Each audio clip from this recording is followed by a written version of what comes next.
welcome to the deep dive. So you send us one of the most unexpected stacks of sources we've ever gotten. We're jumping from the basketball court to a magician's stage and then landing right in a psych lab. And our mission today, it sounds simple, but it's really about decoding success in what is probably the most mysterious and, rewarding arena there is. Human connection. Human connection. How do you move from just hoping for the best in your interactions to being intentional to being masterful? That is the puzzle. We're taking cues from the world's greatest athletes, think Kobe Bryant, and these subtle masters of attention like illusionists to find that common thread. Yeah, and that thread runs through everything from modern dating apps to decades-long marriages. We have data on psychological principles, ethical influence, findings on nonverbal communication proxemics, body language. And even these huge meta-analyses on what makes relationships stable over time. So, okay, let's unpack this. Where do we even begin? I think we have to start with the foundational philosophy, the philosophy of subtlety. And that means we're starting with the Mamba mentality. We usually think of Kobe Bryant's drive in terms of, winning championships. But when you apply it to connection, it's much more nuanced. Absolutely. The Mamba mentality is, at its core, an obsession with detail.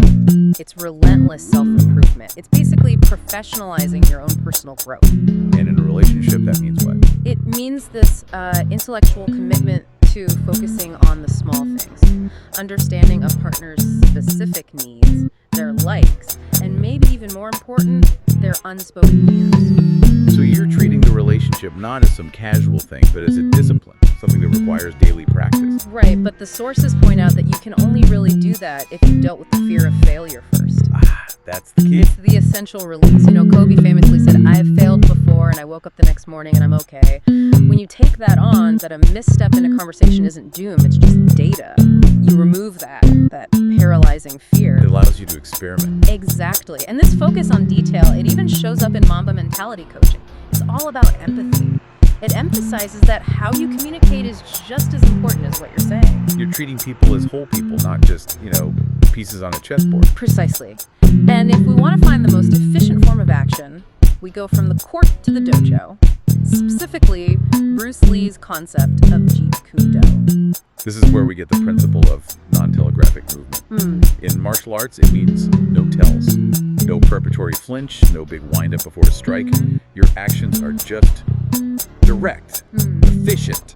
Purity of action. And when we translate that to social interaction, it means avoiding the obvious performance tells. What does that look like in real life? Well, think about that person who pauses just a beat too long before dropping a rehearsed joke, or, that forced laugh that's just a little too loud. They're trying too hard. You can see them reaching for the line. Exactly. By getting rid of those telegraphs, your actions, and especially your humor, feel like they're coming from the moment. They feel genuine, not calculated. You seem relaxed because you aren't winding up for some big performance. Short, clean, sincere emotions. That's the perfect bridge into the invisible language we're all speaking. The nonverbal cues. Right. For a long time, there was that myth of 90% of communication. Yeah, that number got a little out of hand. More reliable findings put it closer to 65%. But that 65% is still huge. Oh, it's critical. It's the tiebreaker. When what someone says conflicts with their body language, we always trust the body. Always. Which brings us to a huge part of this invisible language, proxemics. The study of space. How distance influences communication. And this is where that illusionist subtle control comes back in. It is. So in, say, an American context, scholars talk about 4 zones of space: intimate, personal, social, and public. But the key thing to realize is that these aren't hard and fast rules. They're totally contextual. Depends on the relationship, the culture. Everything. And if you understand that, you can start to read mixed signals much more clearly. Because our bodies are just surprisingly honest. Very honest. There are 2 big tells for discomfort. The first is closed posture. Crossed arms, crossed legs. It's a literal physical barrier. Stay away. And the second one is what you call the exit strategy. I've seen this. You're talking to someone, they're saying all the right things, but you notice their feet are pointed towards the door. Their whole body is aligned to leave. They've already checked out no matter what they're saying. But on the flip side, we can build trust non-verbally. Through synchrony. Yes, sincere mirroring. You're subtly matching a partner's rhythm, their posture. It creates this subconscious feeling of being in flow together. And the new research on this is just wild. They found that inducing physiological synchrony-like matching breathing patterns actually increases perceived attraction. And then there's the discovery of super synchronizers. Okay, what are those? These are people who are just naturally better at synchronizing with others, no matter who they're with. And here's the kicker. They are consistently rated as more attractive. Wait, why? What makes them more attractive? It's not magic. No, not at all. It's because we're subconsciously drawn to competence and reliability. Better synchronizers feel more stable. They feel less chaotic. They're like a safe harbor because they adapt so effortlessly, making you feel understood without a word. So their adaptability is fluid, not forced. It's non-telegraphic movement and action. Exactly. Okay, so let's shift to the modern arena where all this is being put to the test. The dating landscape. Which is a lot. The main word is burnout. Recent survey shows 78% of users report dating app burnout. And when you look at millennials and Gen Z, it's even a little higher. And women report feeling it more than men. Yeah. Right. 80% versus 74. Yeah. It's just exhausting navigating the sheer volume of it all. And you see a split in the apps themselves. You have the more intentional ones like Match or eHarmony. But you have to put in more effort. Yeah, right. And then you have the lower lift entry points like Tinder and Bumble, which can lead to more volume, but also, more of that burnout. So if everyone is exhausted, what's actually breaking through the noise? What's the new currency of attraction? The sources are pointing to something they call career capital. Which is not just about money. No, it's about what the job signals. The healthcare sector completely dominates here. 29% rated it as the most attractive overall. Why healthcare? It signals stability, intelligence, and a capacity for caregiving. I mean, it's a perfect storm of what people look for in a long-term partner: competence and dependability. And the gender breakdown is interesting. Men's top preference is overwhelmingly medical and mental health, 76%. And for women, it's a bit broader. A three-way tie at 73% between finance, medical, and tech. But it's not all about careers. The sources also mention creative display. Right. From an evolutionary psychology perspective, things like art, music, or humor act as what's called a costly fitness indicator. It signals you have surplus intelligence and energy. Another form of that spontaneous, non-telegraphic value. Exactly. Okay, but when we talk about all this, proxemics, attraction triggers, subtle control, we have to talk about the ethics. Where's the line between influence and manipulation? That distinction is everything. Look, principles of influence like reciprocity or scarcity, they're just tools. The question is how they're used. The danger is when they become a manipulative mask, like with love bombing. That's when someone uses that knowledge for their own selfish control. And the key differentiator is always consistency over time. A manipulator can keep that mask on for a few months, but eventually it slips.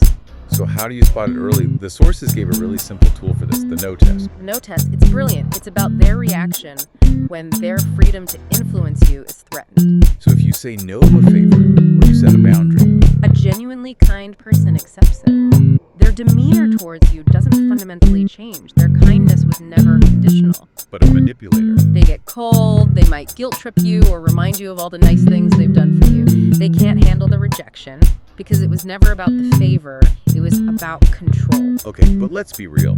Isn't anyone going to be a little disappointed if you say no? How do you tell that from manipulation? That's the nuance, right? It's what the disappointment is about. Normal disappointment is about the outcome. It's, oh, that's too bad. Now I have to figure out plan B. That was about the task. Exactly. But coercive control makes it about the relationship status. The reaction implies, if you really cared about me, you would have said yes. It shifts from disappointment to punishment. That makes so much sense. So ethical influence is about supporting someone's feeling of control, not taking it away. Which is what leads to trust. And trust is what leads to stability in the long game. Right, and we found this massive meta-analysis, over 150,000 participants. And the results on relationship stability are genuinely shocking. You really are. They found that individual differences in relationship satisfaction were highly stable over time. The correlation was 0.76. That's a huge number in social science. Wait, so satisfaction is that stable? It sort of goes against the whole narrative that relationships are this constant roller coaster of work. Well, it suggests that while things evolve, the baseline level of satisfaction gets established pretty early and tends to stay there. That stability comes from building a strong team identity. It's is that Mamba mentality discipline, just applied over years. But external pressures can be one of those major shocks, like work strain. Right, and the sources make a distinction between spillover and crossover. Spillover is what I think of as the classic bad day at work. Your stress follows you home. Exactly, it affects your own mood.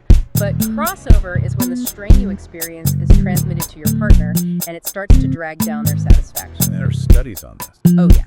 Longitudinal studies of newlyweds found that higher workloads for one partner predicted bigger declines in the other partner's marital satisfaction 6 months later. Your stress literally becomes their unhappiness.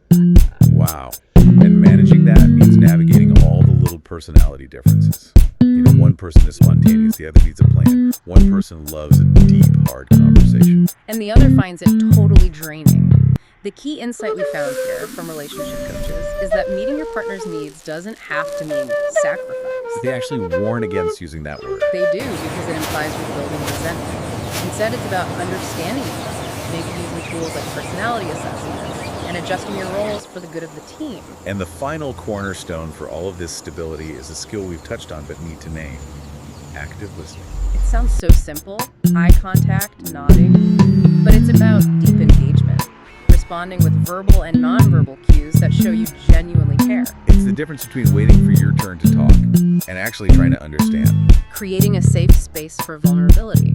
And the studies confirm it. People who feel actively listened to report feeling significantly more understood. That security is everything for long-term stability. So if we pull this all together, what does this whole deep dive mean for you? I mean, mastery in connection, it's not about some grand gesture or having a magic ability. It's not about learning an illusionist's tricks. It's a combination of athletic discipline, that Mamba mentality and kinetic precision, that non-telegraphic movement, all applied to your social strategy. Right. You gain leverage not by manipulating, but by leveraging knowledge, knowing when to lean in, and also knowing when to recede. That moment of recession. Yeah. One source called it the proxemic fadeaway. I love that. You subtly pull back, create a little space, and you make the other person feel safe enough to step into it. You use space to draw them in. But the whole strategy, it has to be grounded in genuine consent and attunement. Which leaves us with one final provocative thought. We've seen that these high-status archetypes coaches, doctors, succeed by signaling competence and care. But if the ultimate goal of non-telegraphic movement is true, genuine spontaneity, does constantly analyzing kinesics, mapping out proxemic zones, and optimizing all your attraction data, does it risk turning every genuine interaction back into a scripted, predictable performance tell? And in doing so, do you end up undermining the very effortless magnetism you were trying to cultivate in the first place? Something to mull over.